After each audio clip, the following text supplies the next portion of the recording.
বটবটির তরকারি, বটবটি ভাজা আর নয়, এইভাবে বানিয়ে ফেলে বটবটির ভর্তা। এক থালা ভাত কিন্তু নিমেষেই উঠে যাবে। বিশাল টেস্টি হয় এই বটবটির ভর্তা। তার জন্য দেখো বটবটিটাকে ছোটো ছোটো করে কেটে নিতে হবে, কড়াইতে জল দিয়ে নুন দিয়ে বটবটিকে সেদ্ধ করে নিতে হবে। দেখো বটবটি সেদ্ধ করা হয়ে গেলে জল থেকে ছেঁকে তুলে নিতে হবে।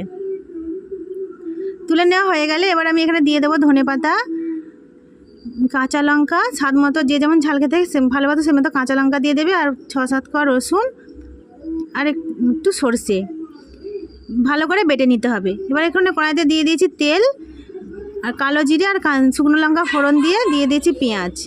এখানে পেঁয়াজ আর তেলের পরিমাণটা একটু কিন্তু বেশিই লাগবে। এবারে পেস্টটাকে দিয়ে নাড়াচাড়া করে দিয়েছি সামান্য একটু হলুদ, স্বাদ মতো নুন আর স্বাদ মতো চিনি দিয়ে ভালো করে নাড়াচাড়া করে কষিয়ে নিতে হবে।